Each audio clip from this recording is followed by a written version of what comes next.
Hi, and welcome to The OT is In, the podcast where we merge the worlds of education and occupational therapy to empower families like yours. I'm Sarah Collins, your host, an occupational therapist and a homeschooling parent. I've experienced occupational therapy by supporting families for over 15 years, but also through seeking out support of my own children, so I'm right here in the trenches with you. Though there is not one way to educate your child, there is a lot to consider when individualizing an education. And the goal of this podcast is to explain some of the why behind what an occupational therapist is thinking so you can apply it to your own family. Especially with my three favorite topics: executive functioning, handwriting, and sensory processing. Each episode will be packed with practical tips, expert interviews, and real-life stories aimed at helping you to create a supportive learning environment for your child. So, grab your headphones and get ready to dive in of the collision of education and occupational therapy. I'm Sarah Collins from Homeschool OT, and I'm thrilled to have you with me on this journey of discovery.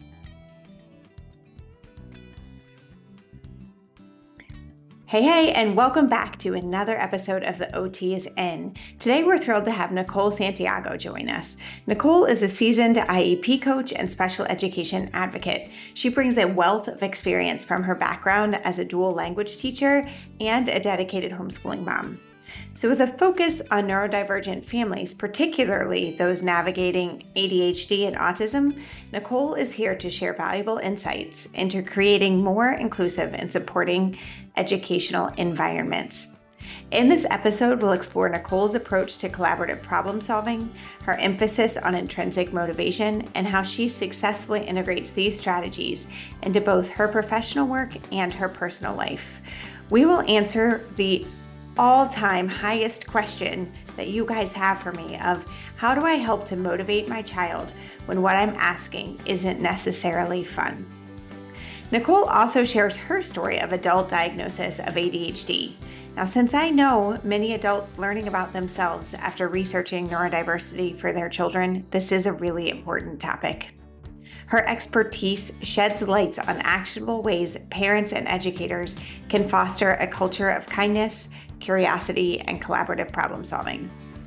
And finally, be sure to follow Nicole on social media at Family Adventures, but it's ADD Ventures, as she takes her education outside of the classroom and is now impacting so many areas, including autism awareness training for the San Antonio Police Department. She's been creating sensory toolkits that she's developed specifically for their use. And now she's moving into creating public sensory spaces for local businesses in the San Antonio area. You can learn so much from Nicole. So grab your headphones and join us as we delve into this enriching conversation with Nicole Santiago. Let's get started. Hey there, listeners. It's Sarah Collins, the host of The OT is In. Thank you for being here. And guys, the new year is here. Can you even believe it? It's the perfect time to pause and reevaluate your homeschooling rhythms, build on what's already working, but let's be real. Sometimes homeschooling can feel overwhelming, especially when it comes to meeting each child's unique needs. That's where Homeschool OT comes in. So with over 16 years of experience as an occupational therapist and 7 years here as a homeschool mom, I get it, and I've been there. I've had times where our homeschool felt peaceful and that it was supporting and serving our children well. I've also had times where I knew I needed help and to build my team. I've said it before, and I will continue to say it repeatedly. Homeschooling is not alone schooling. So if you need help to figure out what that means, I have two resources for you. First, Why Choose OT is a downloadable guide designed to help families understand the role of occupational therapy in homeschooling. It answers key questions, explains how OT can address challenges like sensory processing and handwriting, and helps you decide if OT is right for your family. And the second, the OT Service Provider Guide, offers practical advice for finding and collaborating with an OT who aligns with your homeschooling needs. So this guide simplifies the process of identifying providers who understand goals and can deliver the right support. Both resources empower parents to create tailored, effective learning experiences for your children. So explore these tools and start transforming your homeschool today. You can find those at homeschoolot.com/shop or find them here linked in the show notes. Thank you for being here. Now let's get on with the show. Hey, and welcome back to the OT is In. I am Sarah Collins, and I have with me today Nicole Santiago, who's actually out in Texas. And imagine that we met via social media a few years ago. We've both been following each other's work, and this is the first time we've met face to face.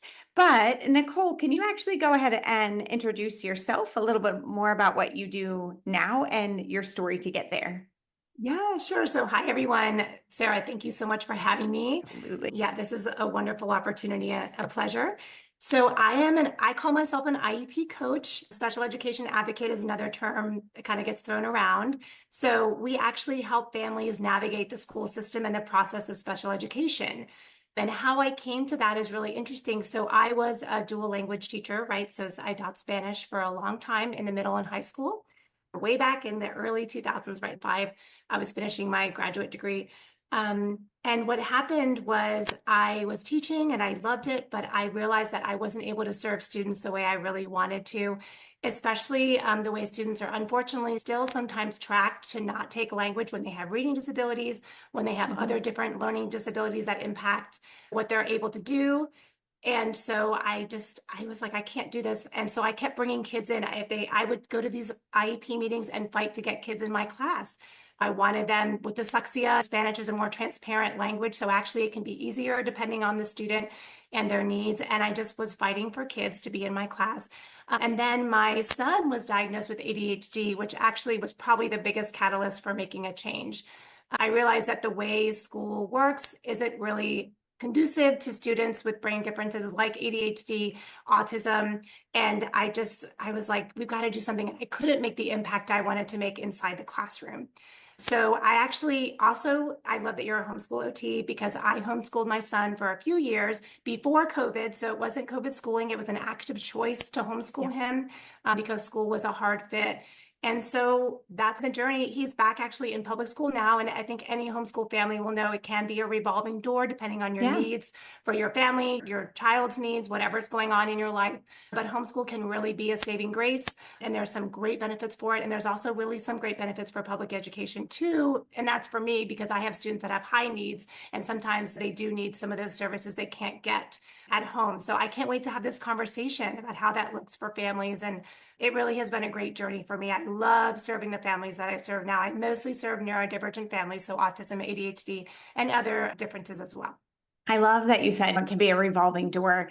I frequently talk to parents and I'm like, there's not one right way to educate your child, but we want to work with you as a family to support you so that you can figure out the best ways. And you're right, there are some areas where you can't get the services that you need outside of the school system. There are some areas where you can. Here in Pennsylvania, in my school district, you can, but not even all the way around Pennsylvania can you. So it's really troublesome and hard to navigate, which is why it's also so important to have people like you who are going in there, right? So now one of the other things that you mentioned, at least on your website, which I was scouring before we had this call, was one of the ways that you do advocate now for families often stem from the way that your role as a teacher was, how you were working through collaborative problem solving with your students. So can you explain that a little bit more, what that looks like for parents at home, what that could look like trying to get back into the school system if that's where their family needs to go? Let's just dive in there. Yeah, sure. It's funny. I took away grades from the classroom was the first time. So Dr. Ross Green is the methods that I kind of use. And I'm not like I'm a super fan of Dr. Ross Green, but I won't say that I like know all of his systems exactly. I just took what I could from what he does with the collaborative problem solving. Let me talk about the two different ways that I did it. I first removed grades. It was really important for me, the external motivation. And I really wanted to get in towards the intrinsic motivation in my classroom. I also wanted to build a culture of kindness and understanding, and grades were so competitive. And I just felt like as soon as I removed grades, it was really hard. So my particular culture of students was they had to perform, like they were expected to perform a certain way. I had parents that were very involved, but they had high expectations for their students. We took students to Costa Rica, Spain, really cool trips. So these Wow. parents had the resources to do really cool things, but they also had expectations, which was great. For me, though, I felt like they were only working for their grade. And I was like, Mm, I want you to love learning. I'm an educator, right? I want you to love to learn. And I felt like the grades were taking that away from them. They weren't really getting into the material. And Spanish, I was doing level 1, 2, 3. It's not, 2 and 3 is not super easy. So they had to sometimes work. And a lot of my students they had great intelligence, but when it got hard, they may not work as hard, right? So that grit, that right. perseverance I was looking for. So I actually had to really work hard with my principal to get him to let me take away grades. So the students really graded themselves. And I had a book and I will come back and give you the resource for the book of how to remove grades from the classroom. Her last name is Okay. Starr, but Okay. parents could use this too. If you're homeschooling and you want to think, because you're not using grades in the homeschool model, you're using Right. mastery. So I had to change it that way to use mastery. And then once I got to the point where we were doing it for grade, we're not doing it for grades, but doing it for mastery, that's when I could introduce the collaborative problem solving. And actually, it removed so many of the problems just by taking away the grades. At Yeah. first, it was really awkward. They were like, what do we do? What are we here for? What are we at school for if we're not going to get evaluated? I'm like, you're evaluating yourself, right? You have to know what you need to know. And do you know it or not? And they were looking at each other as peers. They were like, hey, how did you do on this? And they were critiquing each other's work, but really in constructive ways, giving feedback. And I think that's where the collaborative problem solving can come in, because once you learn how to do that for your work, you can learn how to do that for your life. So get really curious and I'm thinking about a homeschool example, or also in the classroom. If I have a student doesn't want to do their work, shutting down, not interested, I think the biggest thing to do is look around and say, what's happening? Just ask the question, like, why are you not interested? Yes. So Get many, curious, yeah, right? yeah. What's happening? Why is this happening? Why are you not? And sometimes they'll be like, undiagnosed learning disability. Sometimes it might be like they had a really bad morning at home and I'm shut down. Something's happening at home. This is not working well. And that also happens when we're at home. I parent coach too. And I can think of this one particular client, and we just kept talking about how this child would not clean up after himself. He just would not, he just would forget. He would leave his stuff around. And the mom was like, why won't he do it? And I was like, well, let's ask. I don't think he's trying to do it on purpose. Is it his ADHD making, he's forgetting things? Does he need a better routine, more structure in place? So he knows as soon as I eat in this place and then I throw it away. So habit stack, like, what is it that we need to make it so it's harder for you? And you're not always arguing with him, but you're Yeah. actually having a question, a conversation. And then the biggest part after you get curious is, how can we support you to do it? And I think this is when the kid can come and step in and they have ideas. They have a Yes. lot of ideas about why I can't do it. Like, they don't just want to defy you. I hate that word, but they don't just Yeah. want to defy you. It's not about defiance. It's always not about willful. It's sometimes is that they don't have a good system in place, or they're really tired and burnt out after school. Maybe the school setting is actually really hard for them. They have zero energy. They just want to eat and just do nothing, get in their tent with their iPad, whatever, how they do for their dysregulation. But I just feel like when we start asking those questions, and then also though, you have to have the firm boundaries to go with it and firm limits, and you get this great kid and family that's working together in a way that everyone's not happy all the time, but we can work through problems and we can respect each other, but also know, hey, don't forget the mom and dad are the boss, but hey, what do you have to say about this? How do we bring that in? How do we solve the problem collaboratively? And then what are the consequences if I don't fulfill my part and you fulfill your part? So I always think the parent should have something they're also following up with. Hey, I'm going to help you with this area, but you need to do your part too. And so Mm, that's how it looked like in the classroom, and then also with families at home. And I've used it with my own family. I'm not perfect. I have errors all the time. I make mistakes. I think if I could go back with my oldest, I would be firmer with boundaries with him, which would have made it easier. And we know too, parent coaching and parent training is the number one thing that helps kids that have those different diagnoses where they right. have that willful child or whatever. So we know that it's important to like respect and get curious, but also be firm. So I think those are some of the things that I was working through in the classroom even, and it really helped. It really Yeah. helped to be collaborative. So It's actually funny. My husband always has this saying. He's a golf course superintendent. He has several people that work for him. So he uses this at work, but also at home with our kids. And he'll say, if you're stating a problem without a solution, then all you're doing is complaining.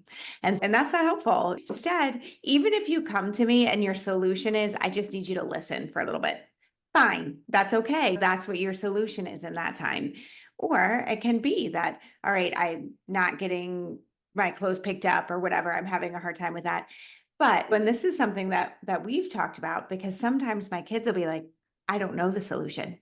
What do you think? So what do you do in that situation? Most of the time, yes, our kids do have some ideas, but sometimes they don't. So how do you work through that? I usually will definitely have suggestions. I also am really big on the whole family getting together, which builds family culture. If you have those family meetings, which I know sound kind of cliche or old school, but we do it. Hey, Yeah. how do you think you can help? And then you never know that sister has this idea. She's, hey, what if he does that? Sometimes you just need a different perspective and someone outside of the relationship, right? Like I need to tell you what to do. You need to do what I need. A sibling who's on the outside may see it differently. And we have a pretty big family. There's 5 of us. So we get some great perspectives from all of us to weigh in. And I did that in the school setting too. I would be like, hey, and I would never present it as one person's problem. I would present it as, Right. hey, this is happening. What do y'all think we could do? And I think coming in collaboratively as a community really can help because you get different ideas. Now, if it's happening right in the moment, you can't like, wait, we're going to call a family meeting and everyone's going to sit around and kumbaya and talk about, Yes, not I know. necessarily Right going to now, happen. as you're really upset, we're going to bring We're going to talk everybody about in and this. have us talk. Right. And That's so not that's the why I time. think, yeah. So I think that's why also understanding if someone's dysregulated, nothing's probably going to get solved ever. So Oh, give that yes. chance to like do the fidgets or go outside for a minute or whatever you can do to get back, check back in and get back in your body, get out of your brain and out of the anger and back into your body so you can be calm. And when that happens, when you get through that part, I always have ideas. And also that's my ADHD, right? I have tons of ideas. They just float all the time. So it's a gift for me. And so I'll usually have different creative ways. I'm like, we could do this, we could try that. And if you're not that kind of person and you don't always have ideas, Google it together. Do something where you do a little It's a research great idea. together. Hey, let's solve this problem together. Sometimes TikTok, for whatever it is, they have all those cool strategies, different stuff you would never think of. Figure out some different ideas.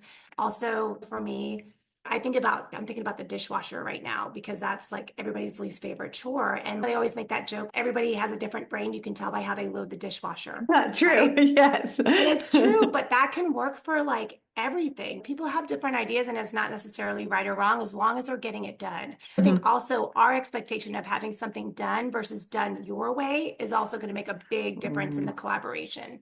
Yes. And there are families that I've talked to in the past that are like, you know what, whenever I give an idea, even if it's just a suggestion or an idea, that my child automatically shuts down because it is a demand or it's something that they're really going to Exactly. struggle with. But I love the way you were talking about it. All right, so let's look it up together. My daughter and I, for a while, she was having speaking of room cleaning that we mentioned, was having the hardest time. This was a while ago. She was much younger, but her room, like you literally could not even step in it. And at one point I was like, I'm not buying you any more clothes. Like you can't keep these clothes picked up. Why am I going to buy you more? But I was throwing out some threats and it clearly was not working until she sat down and looked up different organization strategies on YouTube and then got really excited about it and then organized it. And I'm not saying that her room is forever always picked up, but she is really into now. She crochets her own pillows. So she wants her bed made so she can put them up. She did do several different organization things within her closet so she would put things away. But it really was that my threats were not working. It was the collaboration that Yeah. finally made that happen. Yeah, So and you gave her autonomy too, because yeah, you let her make some choices on which ones she was going to do. And I love that you set up the environment where she wants to make her bed to display something. It's stuff that you don't think about, like that can be the magic that you need to get it done. yeah. And that's the curiosity, I think. There are right right now I feel like that we're in a situation where parents don't know how many demands to put on their children and how to set these firm boundaries because no matter where you're going, you're hearing from somebody that's incorrect, you know. Yes, it's so overwhelming to be Yeah. a parent in this generation. I feel like everything's coming at you, choices in school, choices Yep. in how to parent, choices in it's overwhelming. Yes. And so when we're speaking collaboration, so we can ask questions within our family, figure out what works for us and for our family, specifically with our children, with our environment, with what they specifically need and want to do. Because you're curious, that's where some of that magic can happen. And it doesn't have to be an argument. Was the other thing. It's always going to be a win, right? You're both winning something. And the number one win could be that you're not burning up energy arguing. Boom, boom. Are you a homeschooling parent who's reevaluating your curriculum this January? Well, it is the perfect time to take a fresh look at what's working and what's not. So if math has been a challenge in your home, CTC Math might be the game changer that you're looking for. CTC Math is a comprehensive online math program designed with homeschool families in mind. So whether your kids are struggling with tricky concepts or flying through their lessons, CTC Math offers flexibility, self-paced lessons, and clear, easy to understand explanations that meet your family's unique needs. With CTC Math, parents can step back and focus on other parts of homeschooling while their children gain confidence and mastery in math. Plus, the family membership makes it affordable for households with multiple students. It's January. Don't let another semester go by without the right tools. So visit ctcmath.com to start your free trial today and make this the year that your family loves math. Now, back to the show. Now, you also mentioned, I've heard it actually twice in here. You mentioned you first began advocacy after advocating for your own son, which led to his diagnosis, but then also yours, right? Yes, right. Okay. So there are so many parents that I talk to that are saying, I'm finding out about myself because of my child, but don't actually know what to do with that. Can you take me on that journey for you and how you went through that? Yeah, so I think education is key when you're learning about your brain and however it functions, whether you want to, and the diagnosis is a whole nother conversation. I need diagnoses in my work because that's how you get services. But I will say that for me, I was doing all this research on ADHD because it was coming up in my son's classroom. And then I started reading things. I'm like, oh, this is me. And it's my husband. So my husband and I both have different types, but I was like, oh, this makes a lot of sense. And we were really doing some research, and Attitude Magazine, which I actually got published in Attitude Magazine. So it's a full circle moment because I lived off that magazine 10 years ago when I was learning. So I really think that for me, I realized, and I really struggled in college and undergrad. So it took me 7 years, right? I could have had a doctorate, but it took me 7 years to do my undergraduate degree and then 13 months to do a very intense master's because I was focused, right? Interest-based nervous system. Interest-based nervous system, and also had to be hard. I majored in Spanish, which was my second language, and then I went to college abroad. Married a Puerto Rican too, so I got to embrace that in all areas. Right, but yeah. I needed college to be hard. It was boring if it wasn't hard, and a second language was hard to major in. And so I did all these hard things, but then I sometimes didn't want to go to class. I remember thinking, oh, they don't care if I'm there. My mom is a super structured person, and so that helped me, but also there's always that bridge of she was tough on me, but it helped me with structure. And because I wasn't as structured, I realized that also was affecting my son because I'm a very free-flowing person. Let's think what comes next, go from one thing to the next. I could drive a different way to work and it's okay. That's how my brain is. But I know my family needs a lot of structure. My brain actually needs structure, even though it fights it. So I think what happened for me was I realized the college was really a big realization. Oh, that's why I struggled so much and failed. I was like, wow, I failed, but it's not about your intelligence. And that really helped me. And then I started thinking back about, I want people to think about their families. Like when I was been working, I have a psychiatrist I refer to patients. If they hear that your family, a particular family member did well with a certain medication, they're much more likely to recommend it because genetics are a real thing. Yeah, right. And you can do genetic testing, but also you can just ask questions about your family. And that's why it's so important to see, well, how did it work? Oh, when grandpa used to get mad, grandma used to make him go mow the lawn. He was pushing heavy work, right? Oh, proprioception, yes. Yeah. So it's like those things those regular everyday conversations that we don't have with our family sometimes can help. And that's what happened with me. I'm like, wow, this is a family affair. And that's why my business is called Family Adventures, because it's all about your whole family. Like, how are y'all going to work together to get the right things that you need for everybody's brains, understanding everybody and how they work.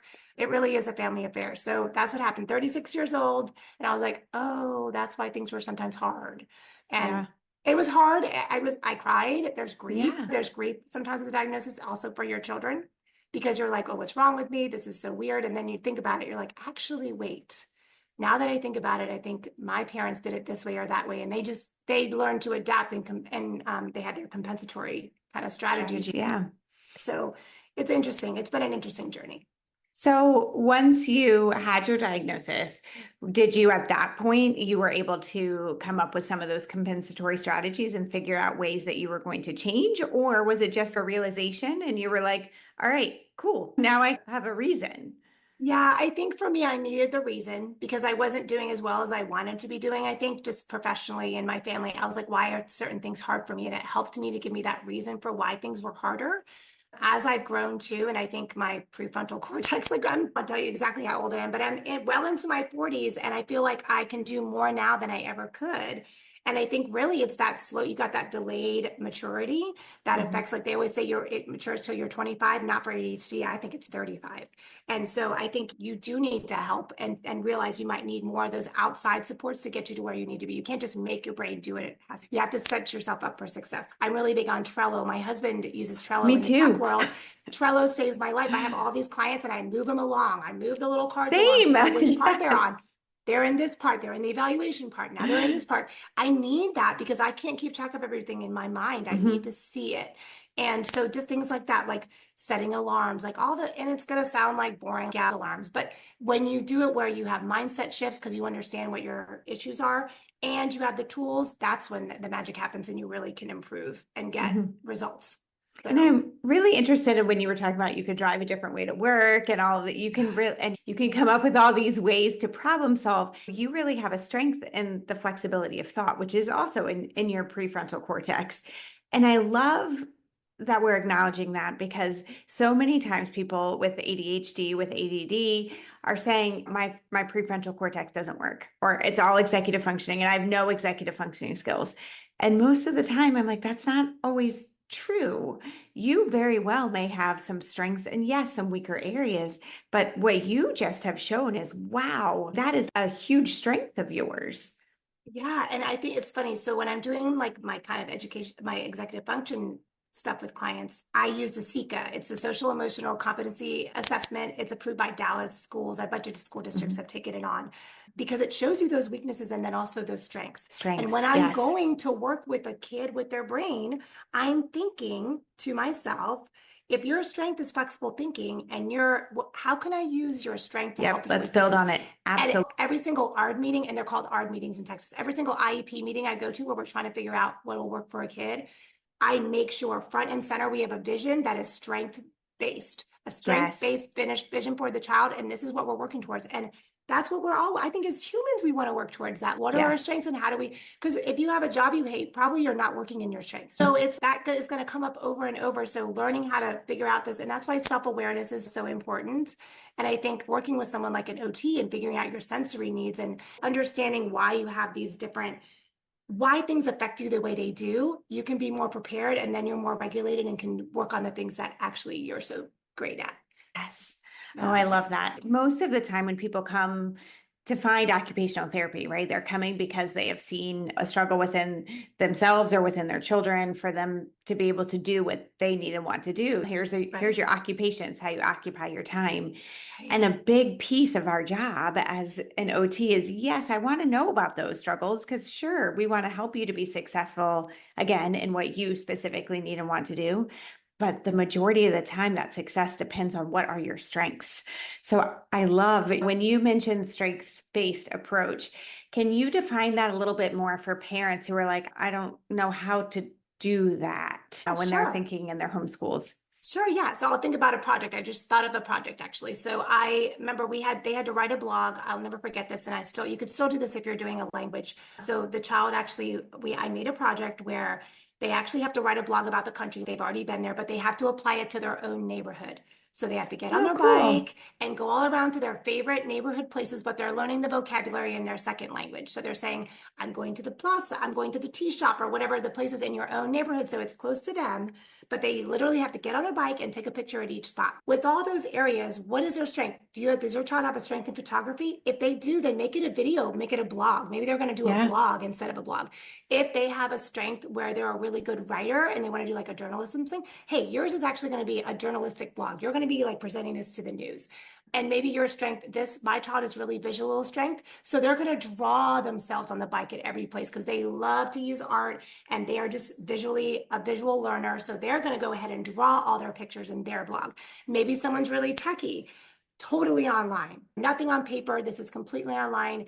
All different sorts of tools you can use. There's just so many. I don't even want to name them now because I'm going to date Thinking myself. my son But would totally do with this in stop motion. He would build it see, in there you Legos go. and he would do it And in the stop second, motion. see, and so I'm saying, so that's the way though that you can build their strengths. Just think of whatever the mastery objective is. What are you trying to get them to do? And then like, okay, how are they going to do it best?